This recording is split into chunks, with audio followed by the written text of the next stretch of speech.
All right, Greg, welcome back to the Bradley Center in Milwaukee. Our first round finale into the East Rutherford bracket. Third seeded and Big East regular season champion Pittsburgh against Atlantic Sun champion Central Florida. Winner of this game moves on to take on Wisconsin. As you take a look at the starting lineup for the Panthers, anchored by Krauser, the do-everything point man for this team. And for Central Florida, a team that relies heavily on Dexter Lyons. Kirk Spiro, outstanding player back in the day for Lute Olson, coached under Lon Kruger as an assistant, now in his 11th year, has really turned Central Florida into a quality basketball program. And Jamie Dixon, all he did was win 18 in a row to begin his career as a head coach after taking over for Ben Howland. Our officials, Mike Sanzare, Winston Stith, and the veteran Charlie Range. Tim, I think it's critical for UCF to get some confidence early, especially from the perimeter against a very good defensive team in Pitt. And the Panthers want to impose their physical will on this ball club. We've had 3 very competitive games here in Milwaukee today. We'll see about the 4th. So many people have been anticipating that Wisconsin-Pittsburgh matchup. You know what Richmond did for a good 25 minutes of the 40-minute game earlier? Brown can't hit off of the front iron. Central Florida is only one of 15 teams to have 25 wins this year. You'll see constant motion and a lot of memories of what Lon Kruger did as a collegiate coach. And of course, by the way, Lon is on his way to the college game again with the UNLV Running Rebels. And there's Roberto Morantine, young man from Spain, who is very difficult to guard in the low block. Well, he's fun to watch. He's very much a throwback player. He's got very fundamentally sound moves in the low post, can shoot the 15-foot jump shot. He and Josh Bodden work very well together. Yvonne Trotman with a nice feed to Taft. Morantine the rebound. Quick outlet, Gary Johnson. There's a team made up of a number of junior college transfers that have really blended beautifully. Here's another example. Gary Johnson from Wayne, Michigan, transferred from Schoolcraft Community College. First couple of shots, UCF able to knock down. Talked about gaining the confidence. Johnson has grown into that point guard role. A little bit of a shaky start there, especially handling. Krauser, not there. Long rebound to Lyons. Senior with a lot of flair. And the throwback do. Not this time. Krauser retrieves it right on the inline. There's a steal by Johnson. You watch Pitt, and when they're not turning the ball over, very deliberate in the half court. They will grind through the shot clock as well, get offensive rebounds, and do it again.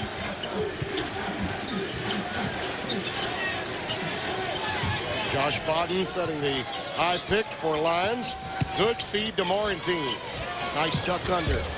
The kind of move you're talking about that seemingly all of the international players have. That's what makes them so difficult to guard at times. Just get to spend so much more time with their coaches, and that's been a big issue. I know they, you talk to college coaches in this country, they wish they could spend more time in the offseason teaching their players. But Morantine, the whole package, as I say, great up and under fake, but wasn't able to pay it off. Ron Brown, veteran, 24 years of age. Outside Page can't hit. There's Brown, and he's fouled on the putback. Tim, you're going to watch Jerron Brown play in this game, and Krauser is the guy at the end of the shot clock who makes things happen. But Jerron Brown is very much like a point guard in this offense. They'll dump the ball down to him in the low post, and he'll make plays. They're a very good interior passing team. Jerron, along with 2 others, Page and Corey Morris, have played more games in school history than anyone at Pittsburgh. Brown 135, Page 134, starting 126 of them, and Morris 129. You know, Mike Bray made the comment earlier about Pittsburgh. They graduate guys and they get older. How does that happen? Morantine giving up the Lions. Johnson on the wing. Morantine has that one tapped away by Brown, recovered by Page. Earl Krauser, it's been said, and I believe it, is a guard that a number of young, explosive point guards coming into college basketball should watch. Troutman knocks down the three-pointer. He is a marksman. He shot 66% this year, an incredible 72% last year. You'll see him mostly working inside, but stretching out the defense a little bit that time with an 18-footer. Quarantine, no double coming. They're going to continue to go to him. He's got to get those to fall. Well, I feel like if you're Pitt, you probably think that you can stay at home with your interior defenders with Taft and Troutman and play one-on-one and not have to double team.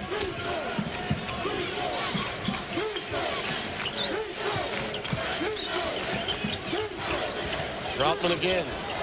Good rotation just inside the arc for the two-pointer. Really doesn't shoot the ball that well from the perimeter, only 20% from behind the arc, and he just had his big toe over the line, or that would have been a triple. Brown shadowing Lyons. We've not seen him get in a position to make a difference offensively. He's only launched one shot. You see they come out to help on him. Gary Johnson looking down low. There's Morantine again. The hook that won't fall. He's missed 3 in a row now.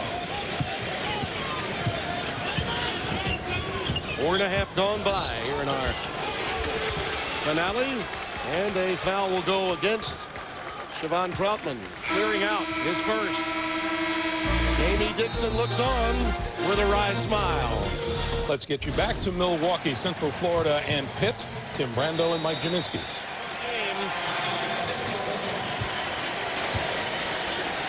And this is Central Florida ahead by 4 with 13:24 to play.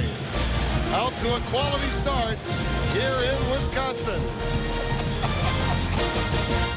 There's been a lot of talk about Pittsburgh getting a very tough seed.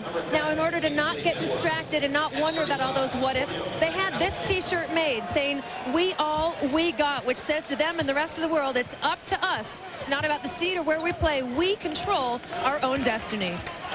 That's sort of the theme of our crew, isn't it, Mike? I don't know if the English department of Pittsburgh signed off on that, but the sentiment certainly is been taken to heart by this ball club. I think they ran it by their former publicist, Pino Cook, a time or two, though. Krauser can't hit.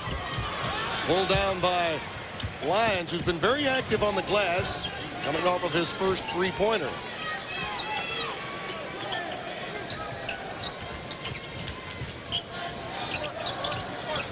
Quarantine, who hit his first, now trying to go to the pass.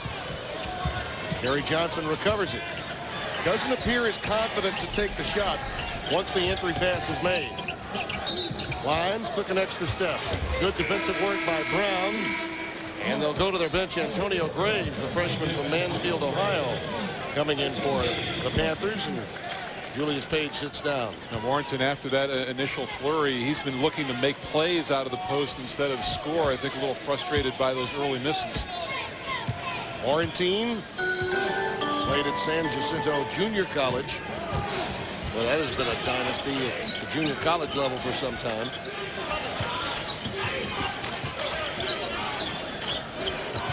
Sometimes you have to mix and match at the mid-major level as a UCF, and Kirk Spiro's done a remarkable job with that. Outstanding recruiting job done by the likes of Tom Schubert on that staff. Veteran assistant coach of many years. Krauser for 3. Dangerous enough that you have to pay attention to him. And I just think he saw that possession a little dead in the water, Tim. He backed up and hoisted up the 3. Off the ball, Morantine and Morris get tied up. Torrey Morris will pick up the foul.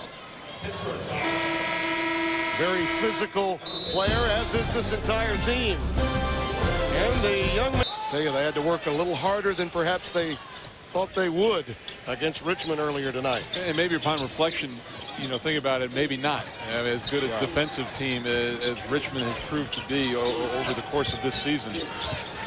Kudos to Jerry Wainwright and the game plan coming in. Jump hook won't go for Bodden, and a foul, the end result. It's going to go against Banikowski.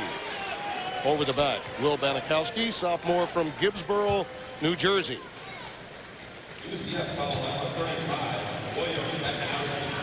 There you see the numbers from three-point range. Both have hit a couple. UCF doing a nice job on the boards. And that's the X factor. Pitt is not known as a three-point shooting team. That's not part of their arsenal, but UCF averages about 8 makes per game, and that could be a valuable weapon for them. It has to be in this game for them to be a factor.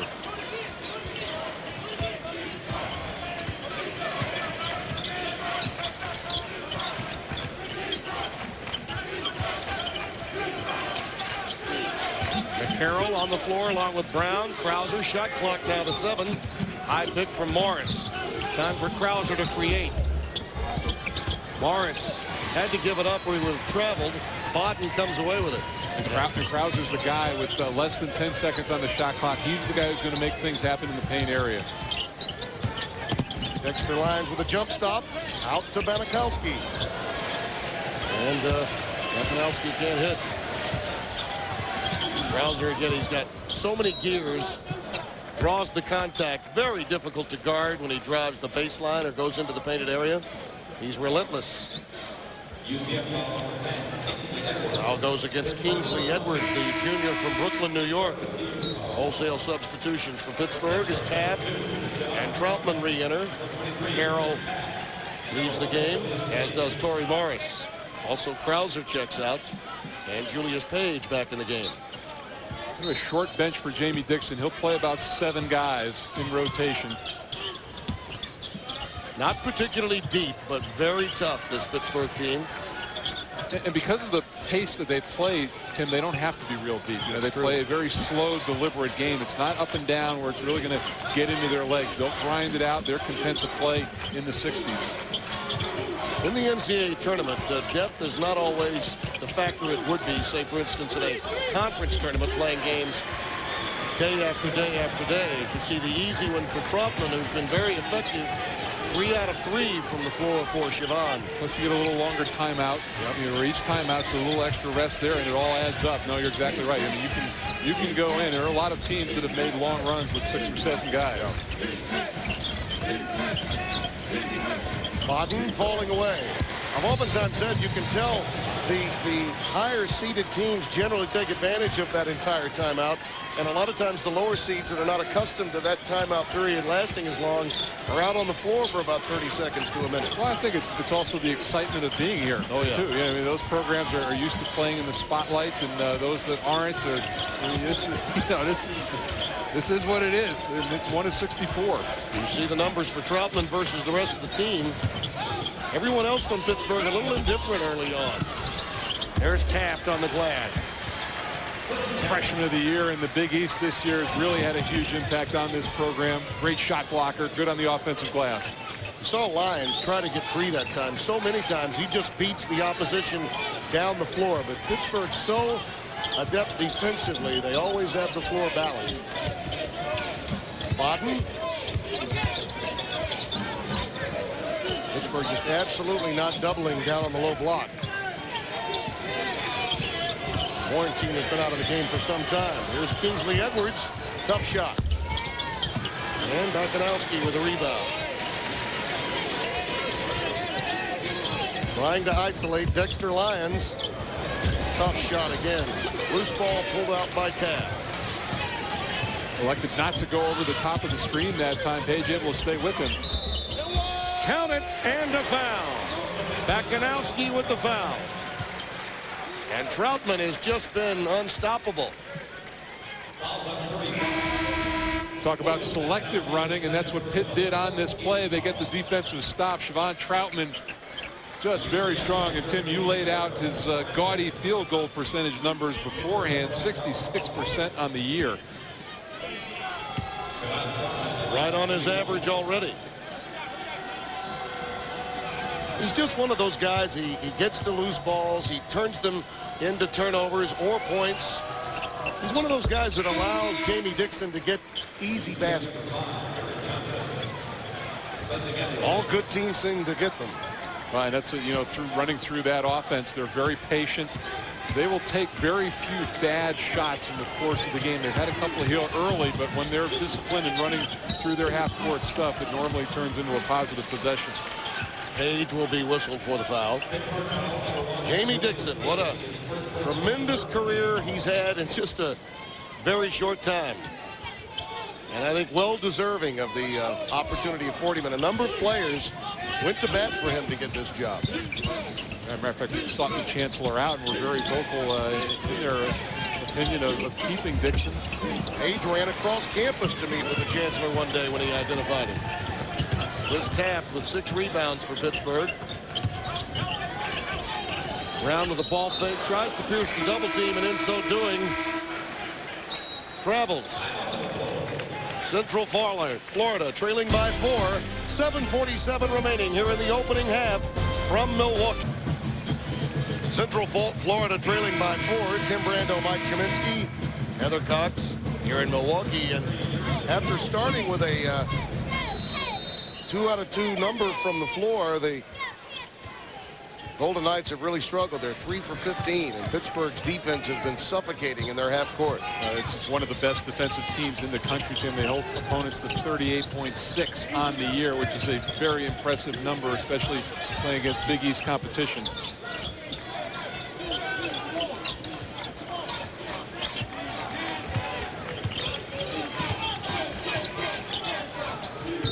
Bodden, who has played 120 straight games, turns it over for Central Florida.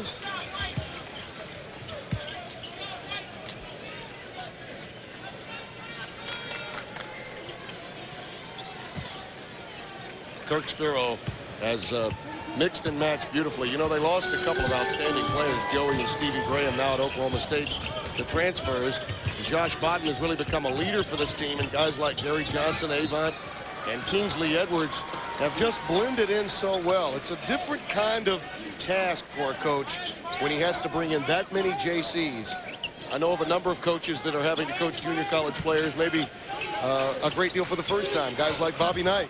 Right, you know, you look at it, and one thing that Kirk said to us yesterday, the chemistry was evident immediately with this ball club. They just it was there right from day one, and that certainly has helped their cause. Foul will go against Bodden, his second.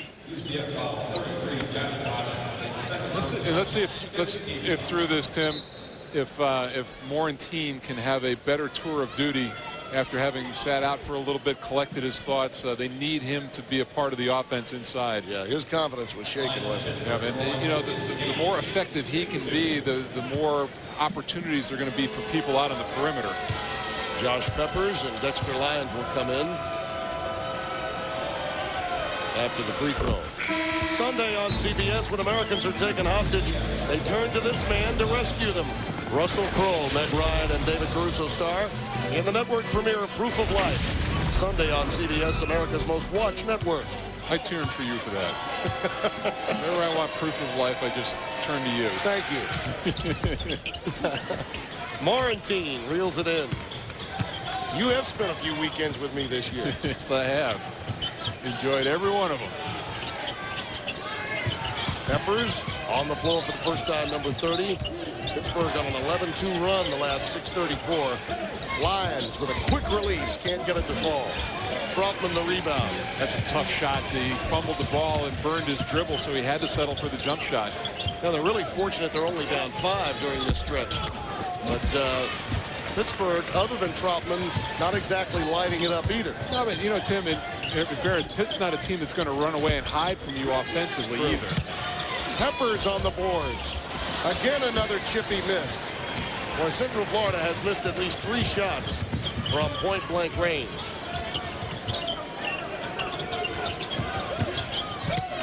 On the jump stop, Taft, and they have the basket interference inside the zone. You got to walk prior to that. Yes, 6th turnover committed by Pittsburgh. Just a little sloppy on the offensive end. No, just some miscommunication, and Taft that time I think could have gone up strongly with the basketball. He felt like he had to come up from the other side. You see the scoring drought for UCF over the last 340. Look at the job Brown is doing off the ball, shadowing Lyons. Trying to run him through picks, and he manages to get through them. There's Morantine using the glass nicely. After that long drought, they're only down 3. Yeah, and Unfortunately, Tim, I think that Pitt's a team that can sustain droughts like that just because of their defensive capabilities. A little tougher for UCF to go for stretches without scoring in this game. Page off the curl. Peppers the rebound. You can see that UCF is fundamentally sound blocking out on the defensive end. Something that Richmond really impressed us with most of the game against Wisconsin tonight. Lions can't get it to fall. I think if Pitt keeps settling for jump shots in this offense, it plays into UCF's hands. Krauser. 1 for 6 from the floor for Carl Krauser. Really frustrated. Johnson looking for some spacing to get Lions untracked. Quarantine, nice move. Does get a little shooter's touch that time. He has 6. And UCF to within 1. Yeah, better. You see coming in, sometimes a little time on the bench to gather your thoughts helps you as a player. Morantine more confident in his last 2 post moves, able to get him to go down. Page follows his own shot and uses the bank. 1 out of 6 for him. His first field goal of the night.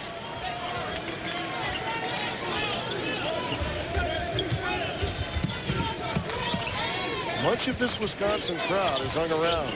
Lions fading away and too quick with that one. Coming up on Singular at the half, Greg Gumbel and Clark Kellogg along with Seth Davis. Get you updated on all the tournament news, plus a live look at all the action going on in the NCAA tournament. And the Singular one-on-one Billy Packer Trivia Challenge all coming up on Singular at the half. I think this knowledgeable Wisconsin crowd wants to get a little scouting report on the Pitt Panthers, if that's who they face. It's a game that, frankly, a number of people have suggested should be a regional final as opposed to a second-round game. The injustice, perhaps, of poor seeding for the Big Ten and poor location for Pittsburgh. A pretty strong 3-6 matchup if it goes on to, if it plays out that way. I'll say. Josh Peppers picks up that foul. One thing about it, I give Jamie Dixon a lot of credit. A lot of the media in Pittsburgh and here tried to goad him into saying something about having to come to Wisconsin to play. He'd have none of it. It is what it is, Tim, and you deal with it. And I think as a coach, if you elect, the more you say about it, the bigger an issue it becomes. If you leave it alone, it goes away.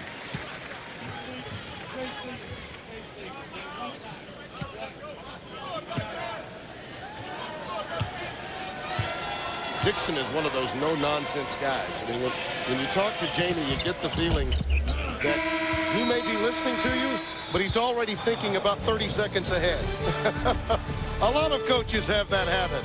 Maybe that's why they're so successful. I think the critical aspect here is that the rebounding story is almost equal. And you know what? You look at these two teams, and the numbers are very similar, and especially rebounding the ball. Both of them are about a +5 on the year. Against the difference is level of competition, and I think the size of the players that are on both teams. Well, the thing about UCF that has to impress you is that they went through a period where they could not buy a basket. Morantine was so unsuccessful he needed to go to the bench, and I think it was a wise move by Kirk Spiro to put him there. He's come back a changed man. Yep, now he's feeling a little bit more comfortable about himself. He's been more aggressive. See if it continues. Morantine, right on cue, rejected, but count the basket. See, he wants the ball now. You can sense that there's a level of confidence that just wasn't there. You know, Tim, a lot of players in the post don't have the confidence with their weak hand, but Morantine has felt comfortable going with his left hand into the lane. 4 out of 7. There are 8 points for Morantine. And another unforced error. Offensive foul on McCarroll that time. Just a lack of concentration by Mark McCarroll, the junior from Christ the King High in Queens, New York. I tell you, you look to one of the reasons why St. John's has struggled so mightily of late in the Big East. It might be because of teams like Pittsburgh that have gone into the Bronx and to Queens and picked out a number of outstanding players. No question about it. The shortcomings of the recruiting in city have really St. John's paid a heavy price for that. And I think more than anything else, that is going to weigh the most heavily on the selection committees, whoever they get to fill that job, if that person is tied in to the network of New York. There's the look inside. You can't reach in that situation. I mean, Morris doesn't like it, but that's a cheap foul. You're out of position. You're trying to overcome that by reaching in, and 9 times out of 10, the referee's going to call that. And his reaction was worthy of Jamie Dixon getting him out of the game. Pepper's a leaner. Laurentine the offensive rebound.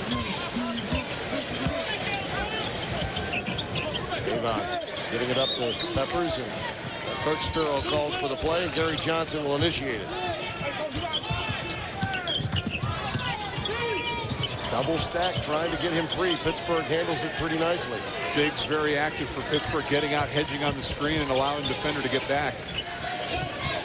You'll see a lot of double screens from a Kirk Spiro coach team as Peppers dragged his pivot foot, turned it over. That's their 5th. And so much of what you see out of him is reminiscent of the coaching pedigree, having been with Lute Olson as a player at Iowa and with Lon Kruger at Florida.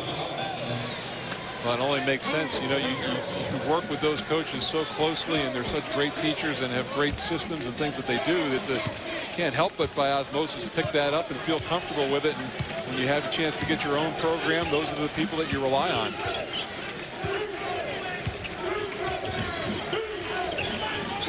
Troutman, who's easily been the most effective offensive force in this game. Krauser and Page only 1 out of 6 each.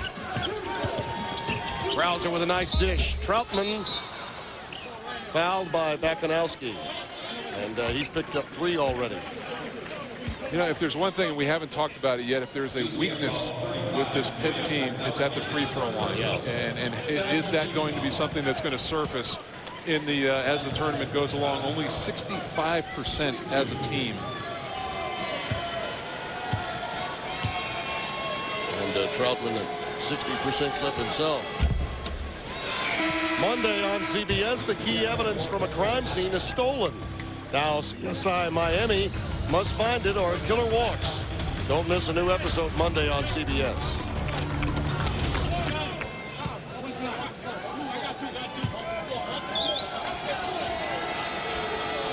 He has been the story, there's no doubt about that. Gets one of the 2, has 11 on the night. And the largest lead has only been 5 for both teams.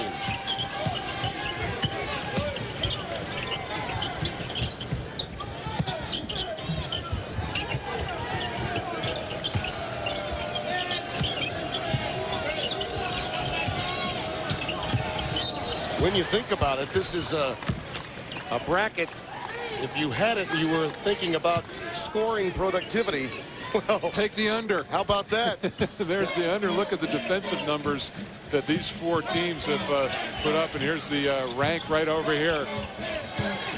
Nobody, 24th in the NCAA is the worst number out there. 3 of them in the top 10.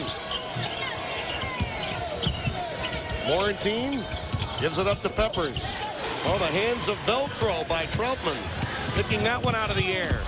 And Page had it from Krauser. Perfect dish.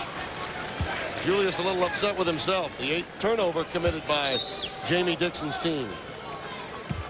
You won't see a steady diet of it, but this Pitt team will run selectively, especially when they get a turnover. Unable to convert on that rush up the floor, though.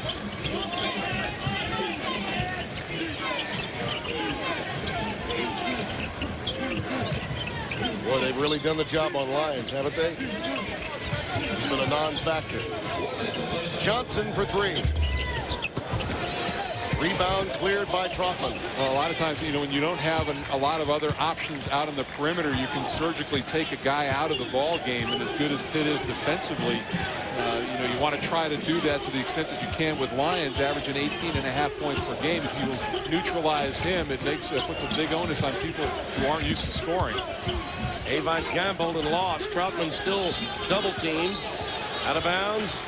Off of Shaban. Central Florida will have it with the shot clock off. Well, Kirk Spiro's got to be pleased with the way his team has played, particularly since they have not shot that well. No question about it. And, you know, sitting here, 22-18.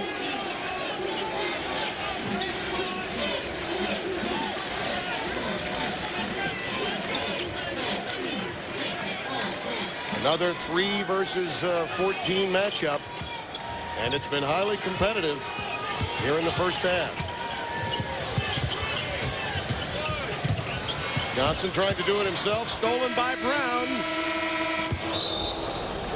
They have been downright defensive, haven't they? Here at halftime, a 4-point Pittsburgh lead. Back to Greg Gumbel in New York. All right, Tim, and we'll take you from Milwaukee. 7 fewer points have been scored in the first half of this game than in any other of the games played in the 2004 NCAA basketball tournament. Tim Brando, Mike Jaminski. It has been a case of the iron unkind. No question for both teams, Tim. And I think for Pitt, they've been a little casual with the basketball. 9 turnovers. And you look at their point guard, Kyle Krauser, 3 turnovers, no assists for him. So that's got to turn. Take a look at the halftime numbers.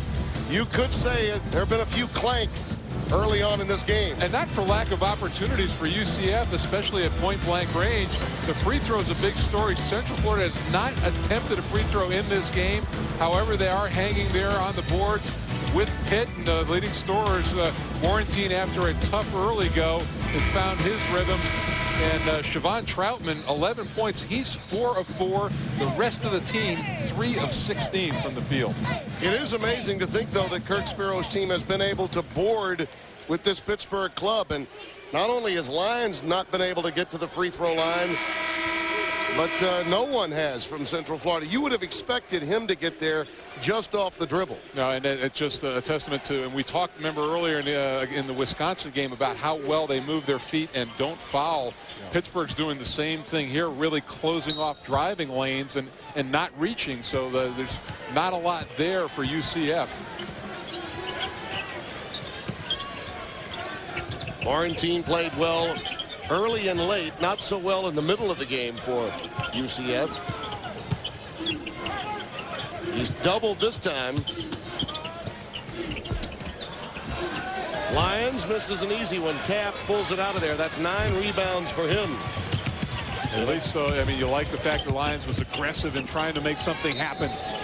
And the foul will go against Warrantine inside as Pittsburgh's Chris Taft, the freshman, who meant so much to this team this year, Rookie of the Year in the Big East Conference. Not out to a very good start tonight. You know, it's interesting. We have the minimum number of points in a half scored by 2 teams in this tournament to this point, that being only 40. And yet Central Florida doing so much, so well on the offensive boards that they've had second chance opportunities. Jamie Dixon's got to be a little concerned about how sloppy his offense has been in its half-court set.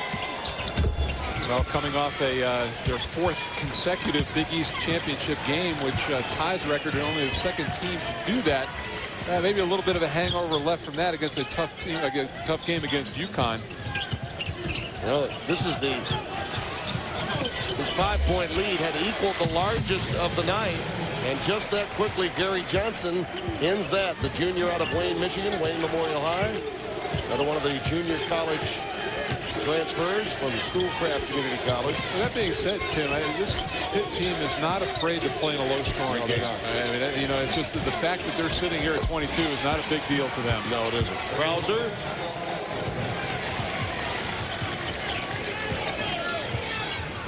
And his hands very quick, getting into the passing lane that time. Not 1 point off the bench for either team. Now, granted, Pittsburgh's not that deep. Central Florida perhaps even a bit deeper than Pittsburgh in terms of the number of players that are in the rotation of Kirk Sparrow. And an unforced error there by Lyons. Actually, Brown had a little something to do with it, but a lack of concentration did as well. We talked about Lyons averaging 18.5 points and how they've taken him out. Another guy who Pitt really has quieted is Josh Bowden, who has not been a part of the offense. He's their other double-figure scorer. So with both of them out, it's put a lot of pressure on them and been trying to find ways to manufacture points. Bowden has been a non-factor, and over the back is Taft. You know, he's really been the leader of this team because there are so many junior college players on this roster after Joey and Stevie Graham left for Oklahoma State. His dad played college ball, Bodden's at McNeese State in Lake Charles, Louisiana, and at the University of Houston. His dad is here for tonight's game. And quite a nice contingent of fans from Orlando on hand to watch this game. They have a nice facility down there erected just prior to the arrival of Kirk Spiro. I love the name of the student fans they have there. They call them Kirk's Jerks. I gather they're rather vociferous. Who came up with that one? I don't think it was Kirk. No.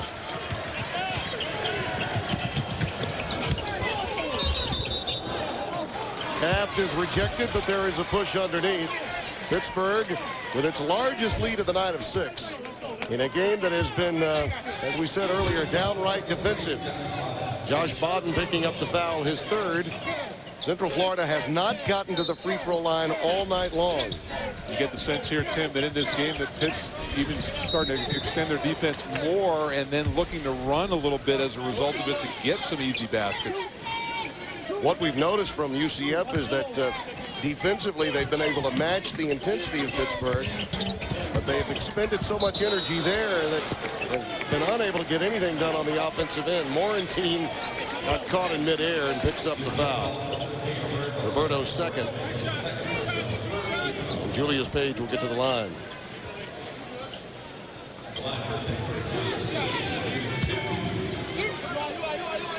Interesting that you look at Dexter Lyons, number 4 in black, and he's got the throwback hair, sort of retro. And yet it's Julius Page at the line that was named after Dr. J.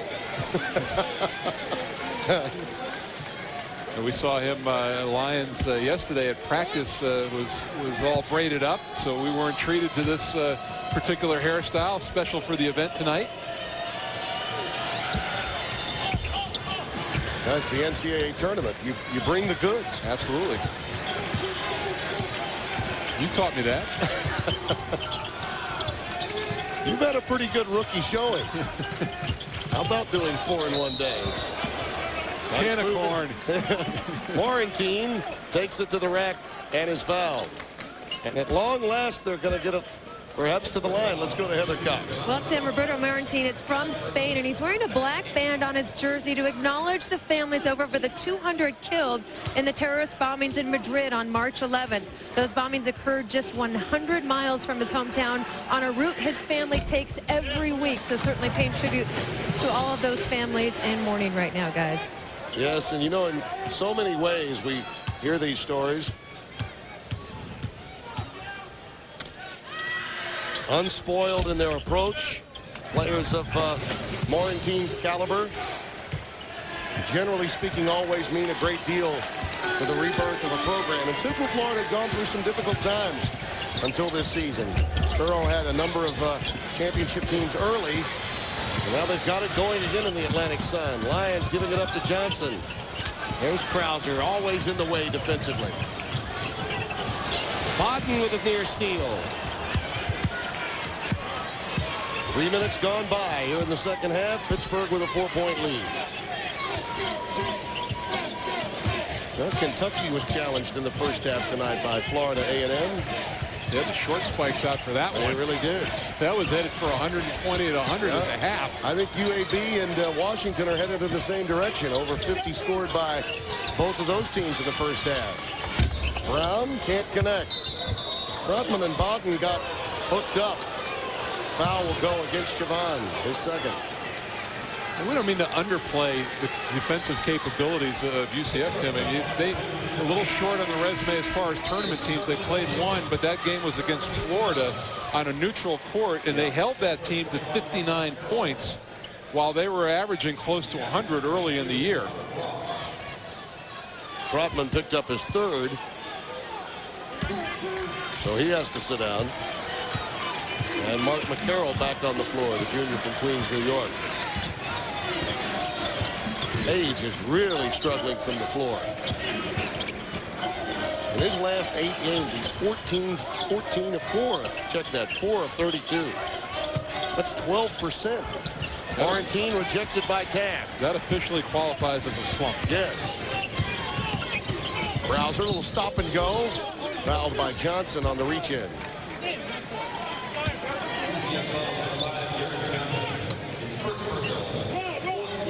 Make sure you vote for your starting center on the Pontiac All-Tournament team. You can cast your ballot now at ncaasports.com/Pontiac.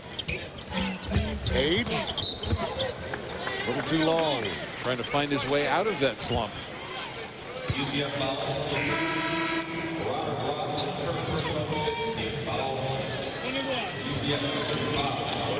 Robert Ross picking up that foul. Yes, he picks up the foul for Central Florida.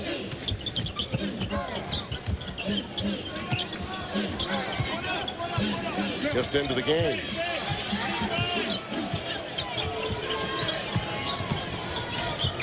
Krauser was looking to go pick and roll with Taft, and Central Florida's show was just a little too good. And Page runs out of real estate.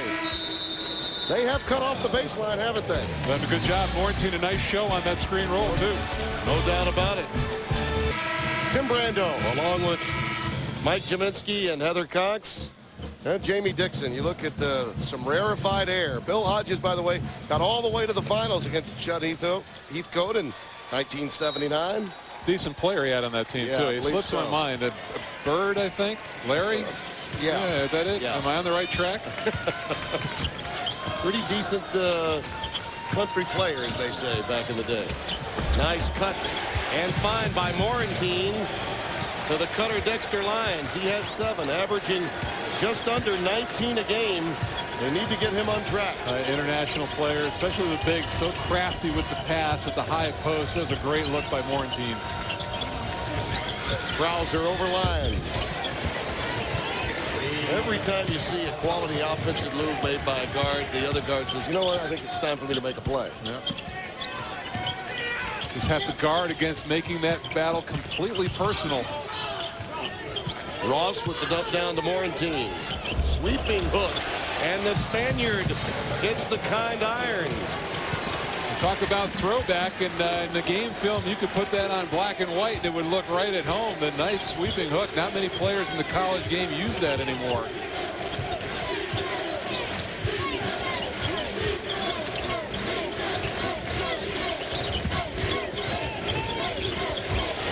Here's another turnover. Johnson with numbers. Akinowski's in the game. He's down on the low block. Bit of a designated screener for Ross as he roams the baseline.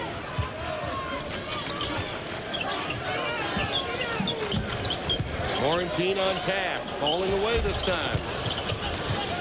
Taft pulls down the rebound. Double figures in boards for the freshman now. Hasn't had a great offensive game, but has been a presence on the other end of the floor. Timeout. Pitt's lead is 3. Not quite 6 minutes gone by here in Milwaukee. Pittsburgh leading by 3. Wednesday on CBS. Survivor is on a special night. What's gotten into the All-Stars that's making them so wacky? Don't miss Survivor All-Stars on a very special night. Wednesday, 8, 7 Central on CBS, America's most watched network.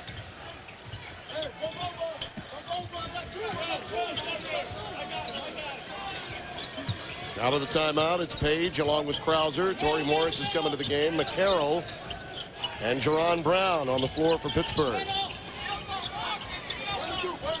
Shot clock at 5. Page forced to take it.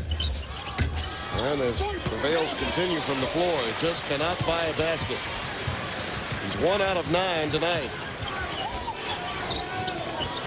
Ross. Bang. 3-point shooter, Robert Ross. That's his specialty, Tim. 46% on the year. Take it wherever you can get it. Absolutely. In this game, anywhere points come from. And Kirk Spiro trying to play the role of conductor. Getting his crowd involved, even the Wisconsin Badger contingent becoming a part of the Golden Knights congregation. Well, we said Pitt's not going to run away from you and hide offensively, but what UCF has done is they've made this a 13-minute game. Krauser nearly lost it and walked. And credit Dexter Lions for causing that turnover. Well, not only our first team All-A son, but the defensive player of the year in that league. The quick hands coming in and getting the turnover. And Carl Krauser has had a tough evening handling the basketball. I think it's important to note that some of these players like Dexter Lyons have been winners. You know, you get junior college players, but you get guys that are accustomed to winning. Lyons won 2 Mid-Florida Conference titles at Daytona Beach Community College. San Jacinto, of course, is another outstanding junior college. Ross again.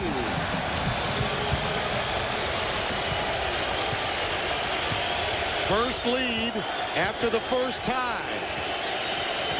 I think all of a sudden now Mr. Ross has popped up on the radar screen for Pitt. We'll see if Krauser answers. Usually he takes it personally. No, Troutman pushing off. Siobhan shoved on against Bakanowski. Robert Ross, we talked about it, a season high 19 against Campbell. 4 of 7 from 3 in that game, so he is a capable shooter. Boy, has he injected life into a team that needed it desperately here in the second half. Troutman forced to sit. That's his 4th foul. Taft back into the game. Morris also sits down as Antonio Graves, the freshman, back in the game. Number 22 in white for Pittsburgh.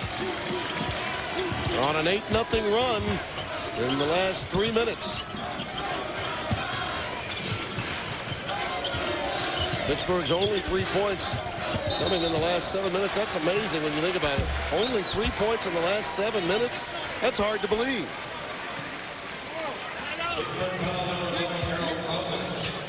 And sometimes you begin to wonder.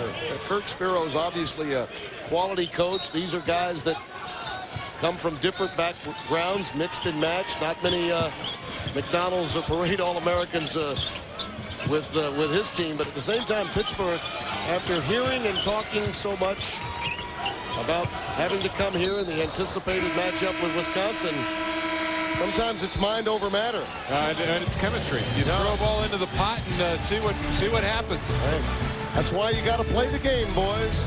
We'll be back. Central Florida leads by 3 here in Milwaukee.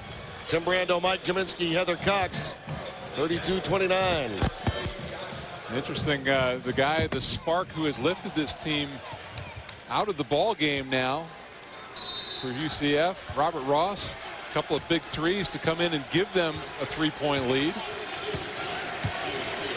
And they've gone to Josh Peppers, Bakanowski on that front line along with Morantine. Kingsley Edwards, number 10, out there with Dexter Lyons in the backcourt.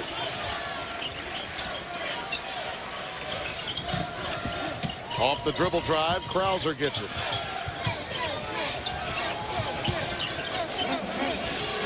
Carl with a duck under, off the bounce, gets it to fall. Very important play, obviously, for Jamie Dixon coming out of the timeout. A little more aggressive toward the end of the shot clock against the zone, using dribble penetration and pump fakes to get inside.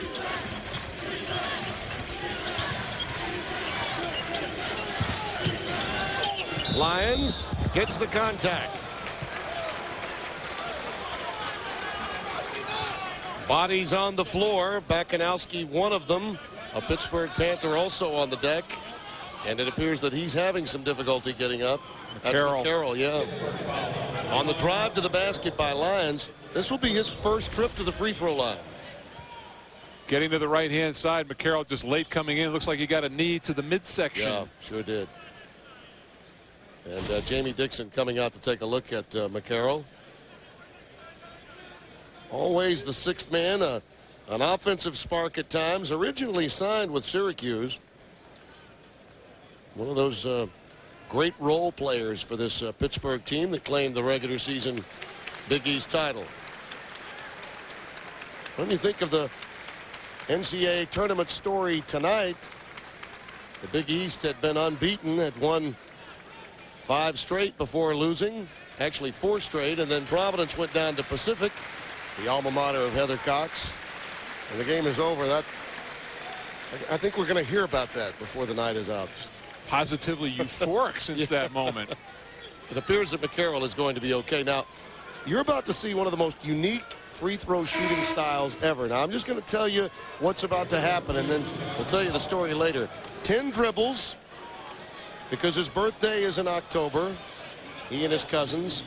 Ball will be in his right hand. He'll slap it, and he'll also do a little left leg Michael Jackson maneuver right there.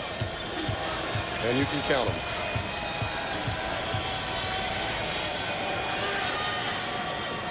Whatever works. Whatever works. The routine is the thing at the free throw line. I would deliver the hee-hee, but I just can't go there now. Too little late in it. It's an ode to Michael Jackson. And you could say in the first half, the offense was in Neverland. But it's become a thriller. Yes, it has. 34-31. Why they pay us. We have to tell these stories from time to time.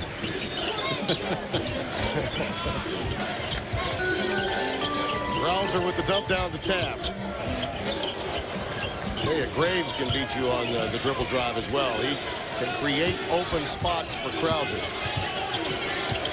Krauser, a little 360 hang, and he gets the contact. We'll get to the line.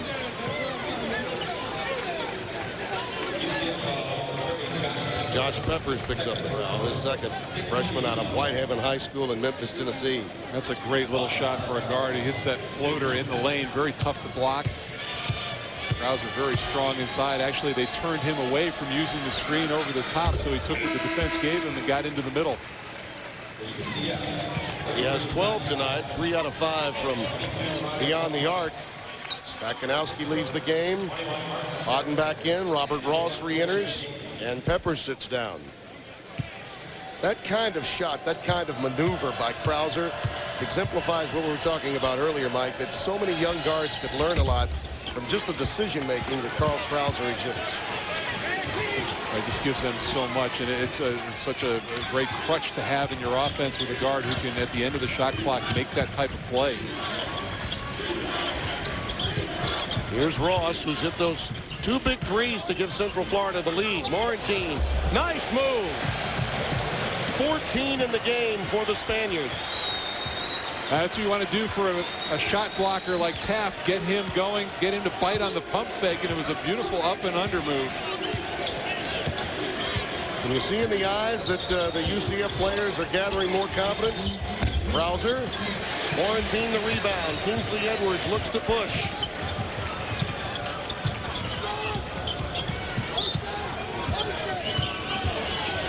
Krauser really up in Edwards' face.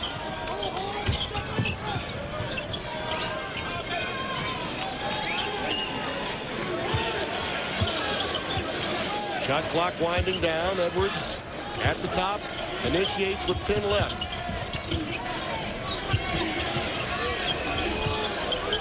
Morantine's got to take it up. Not there. McCarroll the rebound, and you can feel the Wisconsin crowd really beginning to side with the lower seed from Orlando. Krauser has it knocked away, and it's deflected. Another outstanding defensive play by the Atlantic Sun Defensive Player of the Year, Dexter Lyons. Solid job, just continuing to move his feet. Slide, slide, then a little quick hand and hit it off his hip. Sounds like a Michael Jackson song. Yeah, slide, slide, everybody slide. And right now, Central Florida hoping to slide into the second round. Kirk Spiro, such an outstanding young coach, but you think about it, a veteran, 11 years at the Orlando school. They've been averaging 80 points per outing.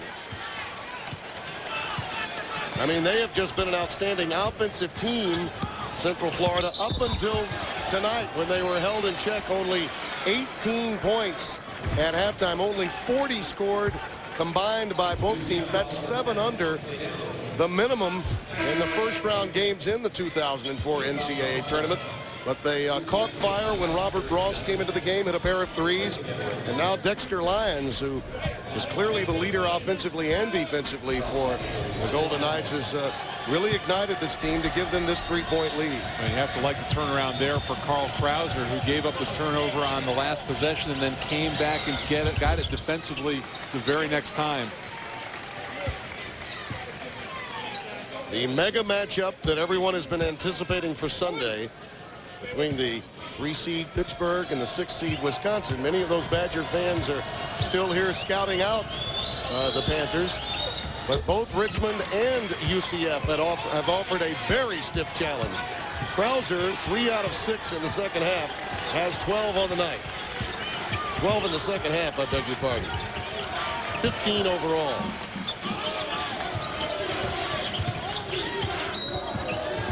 And Krauser, trying to get through the pick, is called for the push. I think the one difference, if you look at that last game, the way Wisconsin came back, all that offensive firepower, I don't know that Pitt can put something like that on the floor for a 10 or 15-minute stretch. I think they were riding the wave of emotion from the crowd. If ever there were a game that would be Exhibit A for having a home court advantage, even though you're not playing in your hometown, that second half comeback would be it. Offensive rebound for UCF. It has gotten better. My senior year, we played Kentucky at Rupp Arena in the Mideast Regional semifinals. The crowd was a little partisan, if I remember correctly. Yes, that ended actually in 1986. They ruled out having home courts per se after the 86 season. Kentucky actually beat Illinois in 84 at home en route to making it to Seattle.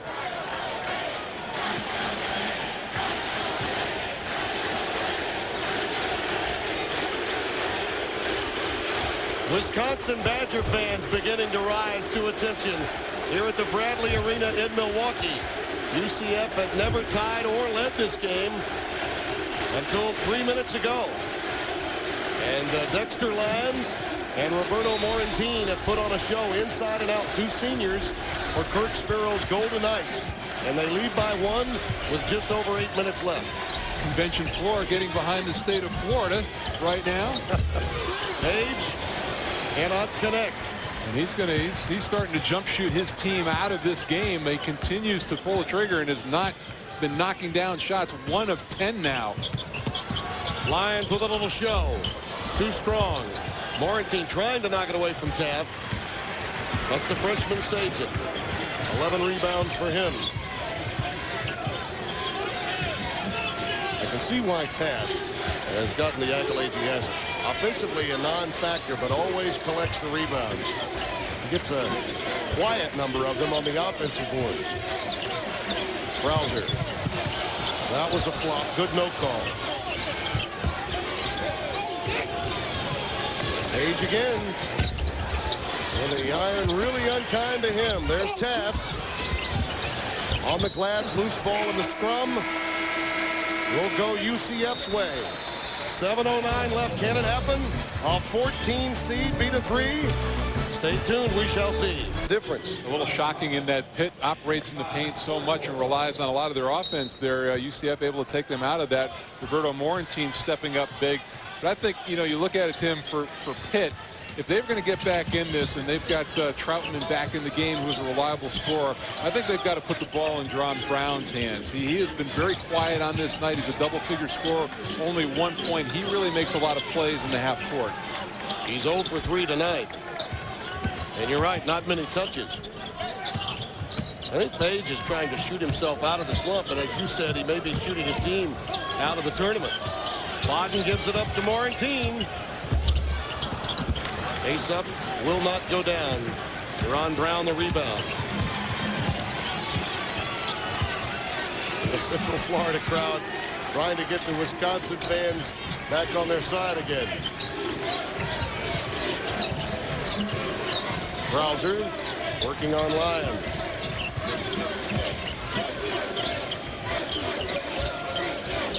Morris not there. Morantine the rebound. Tell you think about the guard-on-guard play that we've seen tonight, particularly Dobbins and his defensive job done in game 1 against Devin Harris.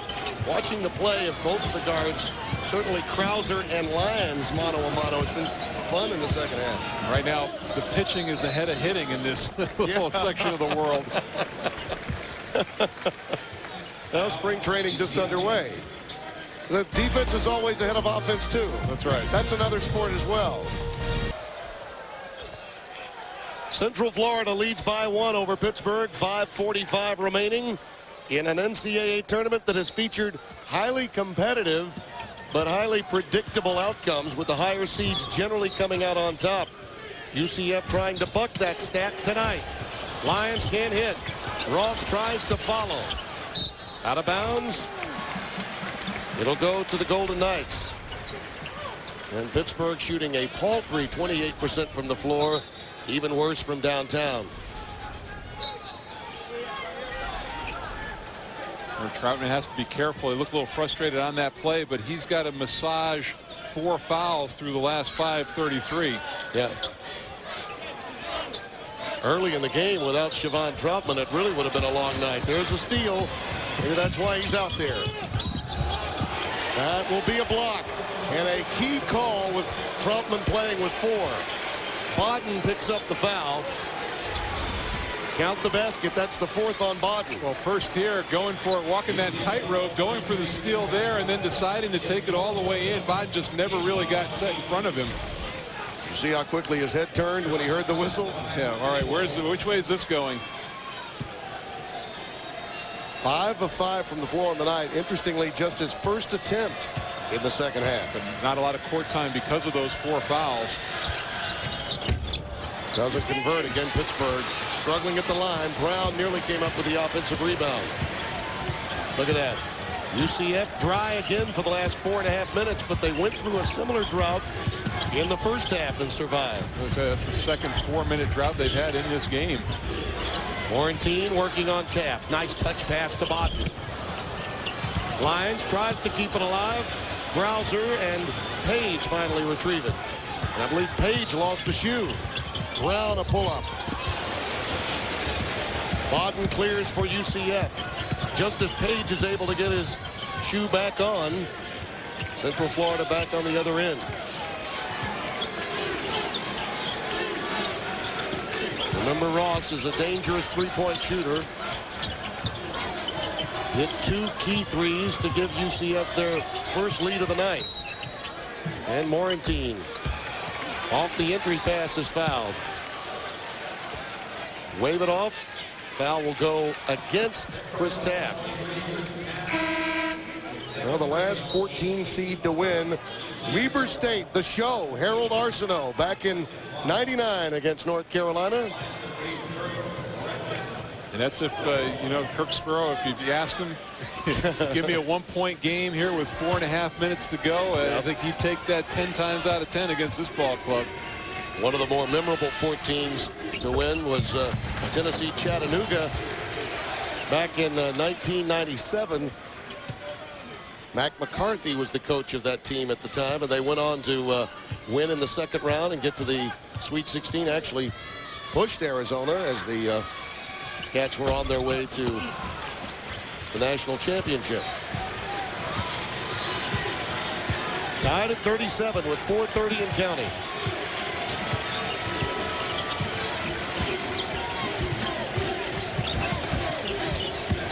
Krauser, a little stop and go. Taft all over the glass. Stays with it, gets it, and 1. And Bodden has his 5th.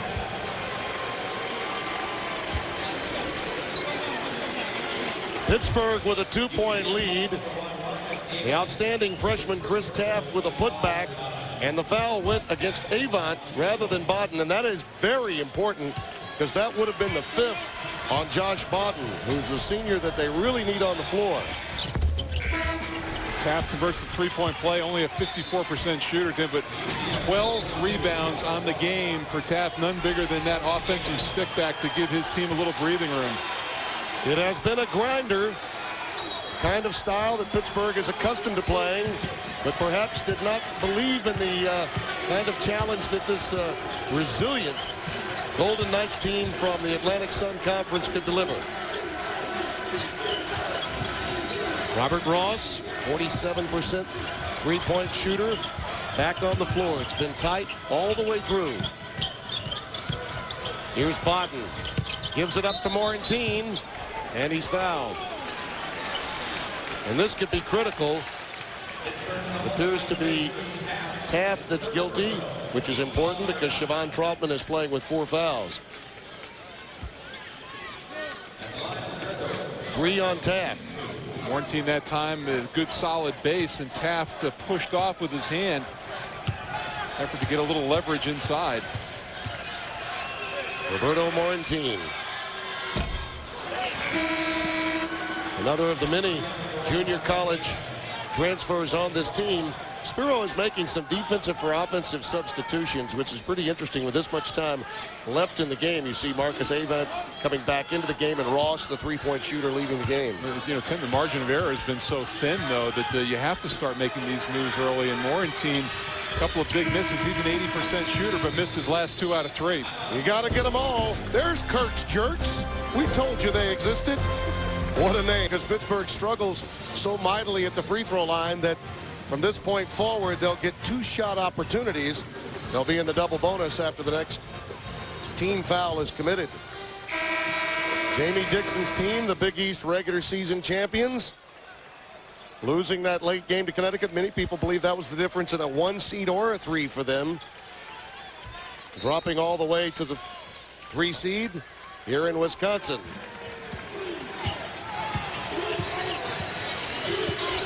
Carl Krauser leading this Pittsburgh offense that has been behind much of the way in the second half. A very close game, almost matching the score, the offensive output in the first half. 40 points scored between the two then. Taft, the freshman, can't get it to fall. Jerron Brown on the offensive boards, tapped out by Morantine. A very big play out to Johnson. And Jerron Brown cannot believe it. Right there on the offensive glass now, 0 of 5 in the game. The number of perimeter shooters that have struggled. I mean, it's really incredible. Krauser with a near pick. Out of bounds, last touch by Krauser. Dixon felt it had been deflected, as did his guard, but it will go the other way. Page 1 of 11 from the floor. Brown 0 for 4. Krauser 4 of 13. Yeah, it was off of Charlie range, but no one else. And this is a team that shoots 48% from the field on the season. So a terrific defensive effort by UCF. I mean, between those 3, we're talking 5 of 28 from the floor for Pitt. 18%. Johnson, a runner with the clock winding down, and it's pulled down by Taft. Pittsburgh, as usual, relying on its defense for stops. Only 28% as a team. As you mentioned, 48% on the season. Much like Boston College, they thrive on shot selection to win. Page for 3. At long last, the drought ends. That's the 207th career three-pointer, which is 4th all-time. At Pitt, only 2 behind Brandon Knight, Jason Matthews, and Sean Miller. More importantly, it's his first all-time tonight. Pitt needed that desperately. All-time, big time, and really the right time. The story of the 37-plus minutes we've played. Get complete tournament coverage at CBSSportsline.com. Pre-shot clock numbers.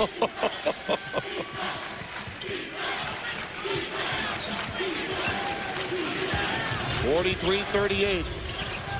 Outstanding defensive region. We knew that coming into tonight's play with 3 of the 4 teams in the top 10 and points allowed, field goal shooting allowed, and all 4 in the top 24. Certainly Jerry Wainwright's team did a remarkable job defending Wisconsin for at least 28 minutes. And then the explosion began. Lyons for 3, falling away. And again, Jerron Brown got out there to check him quickly. An air ball, and the bump by Johnson against Krauser. And that will get him to the free throw line for 2. And maybe Jerron Brown's offensive game has been affected by the job that he's done on Dexter Lyons so far. The winner to take on Wisconsin, the highly anticipated and much talked about second-round matchup. One of the better 3-6 games you'll see. And I think we'll create a lot of conversation around this year's NCAA tournament. Much more so, really, when you think about it, than Texas and Mississippi State did a couple of years back when Mississippi State was a 3 seed, played Texas a 6 in Dallas. Everyone knew that the fans of the Longhorns would be in great number. I remember Rick Stansberry talking about it at great length. But Jamie Dixon's credit has not made a big deal out of it at all. Well, you just got to play with the hand that we've been dealt.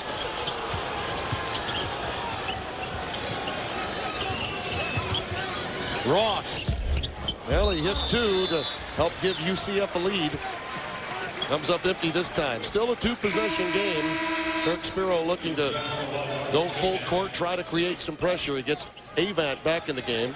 The nature of the jump shot changes, though, Tim, at the 10-minute mark as opposed to the 1:37 mark with the game on the line. Quick foul given up by Marcus Avant. And I don't think Kirk Spiro wanted it. I got to tell you, this game and this tournament provides so many outstanding stories, Mike. And 10 years ago in 1994, the Florida Gators, 1 year removed from Kirk Spiro's exit to take over in Central Florida, played in their first ever Final Four. And they got there with a couple of outstanding guards, you might recall, Dan Cross and Craig Brown, along with Andrew DeClerc. And they had Dimitri Hill, you might remember that name, a wide body. Well, Craig Brown out of Steelton, Pennsylvania, High Spire High School, was one of the great overachievers and just decided to get into the coaching profession, and Kirk Spiro giving him an opportunity. And I told him, as I've told many players in the past, you might not be the overall best player I ever got to call, but you were one of my favorite players. He was just a joy to watch. And it was wonderful running into him yesterday. I know you guys had a good visit at the practice yesterday. He's really what the college game is supposed to be about. And Lon Kruger was there earlier this year in Gainesville when they honored the 10-year anniversary of that first ever Final Four team. Lyons, a runner.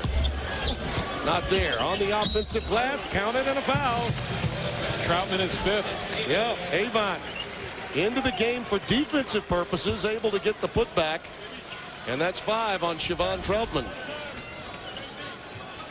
Big miss, and UCF not going away in this game, getting on the offensive glass. Still the willingness to believe. Now we'll see, going down the stretch, Kirk Spiro not wanting that last foul, but UCF elect to put Pittsburgh at the line in these situations and make them convert. You know, Al McGuire, this court's named after him, and I'm watching Avant do something that Al has always prescribed to, and that is they're going to take a lot of time. There it is. You can't come to Milwaukee and not think of our dear friend who's left far too soon for all of us at CBS Sports. But Avon is doing something that I always used to talk about during games, and I remember we worked together back in '98, Mike.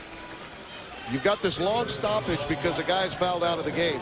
The last thing you want to do as a free throw shooter, regardless of your percentage, and Avon's a 58%er, don't get to the line until it's time. Don't stand in the ice. Absolutely. Try and ice, you stay out of the ice.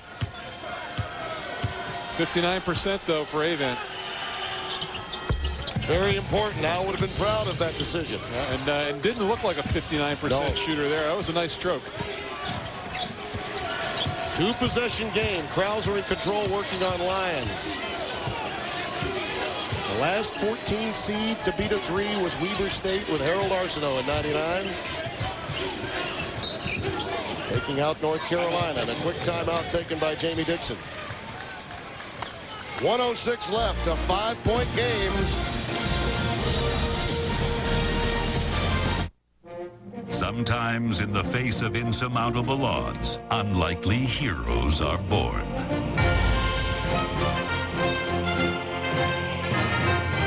As precious seconds ticked away, you took an impossible amount of data and turned it into something impossibly good.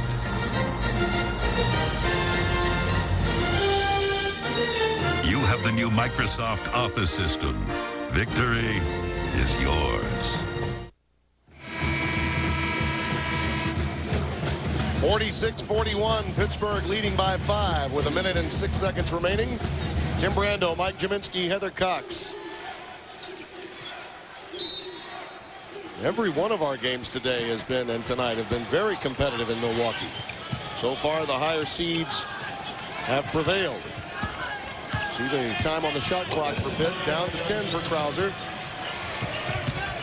Working on Avon. Out to McCarroll. Off the front iron, and Taft another big rebound. Boy, Morantine tried to hug him, and finally Roberto does pick up the foul against Page. I think they would have preferred fouling Taft. 54% as opposed to Julius Page, who really has struggled tonight mightily for Pitt from the field, but hit that big three to give them a little breathing room. And I think Morantine, it was almost, if he had been a little more physical, he might have picked up an intentional foul on Taft.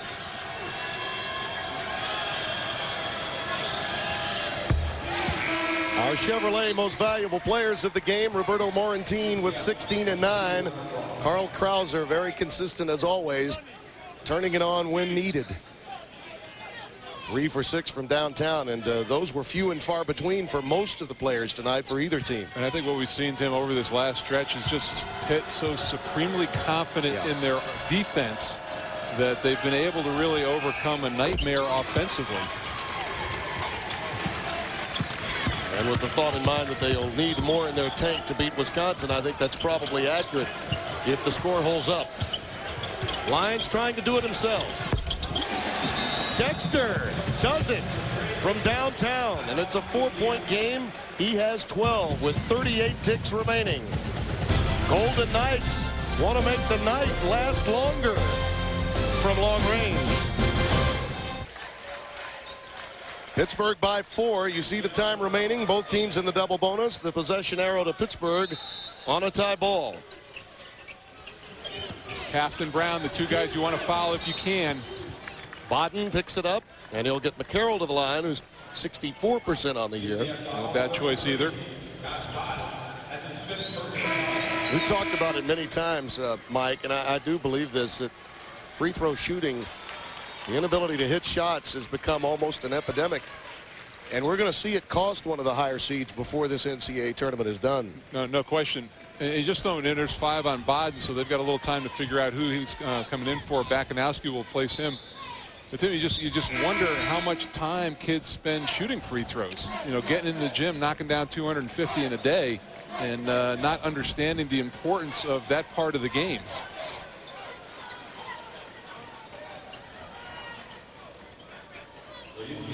Mark McCarroll had a very big game earlier this year against Georgia that helped turn his game around. This will be his first attempt tonight.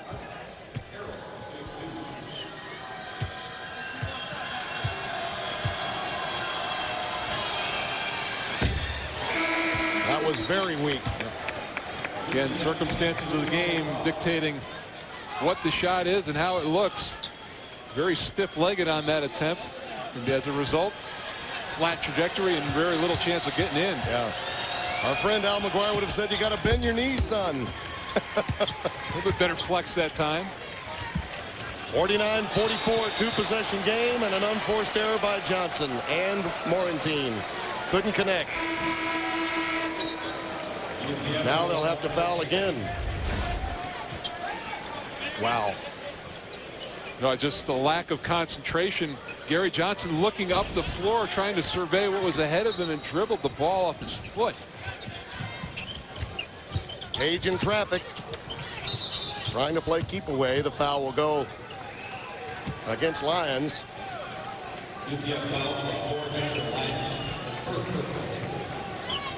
Lyons picking up his first. He's got many to give. And that'll put Brown at the line.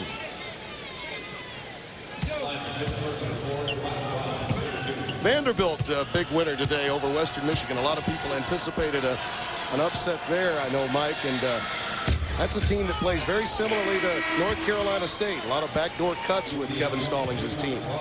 Open inside, good outside shooters. Freegee, Shipashevsky making a difference in that game.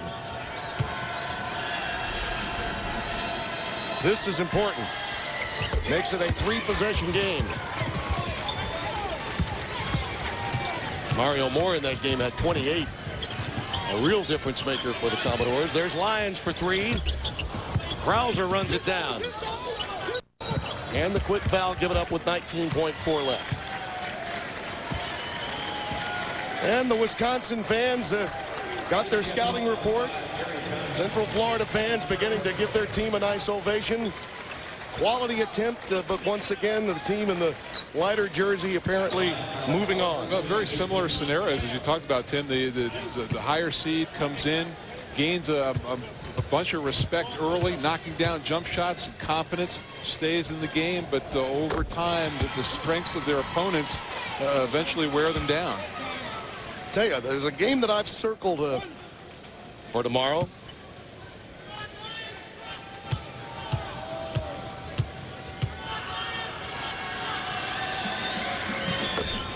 Lead is 9 after Krauser puts that free throw down.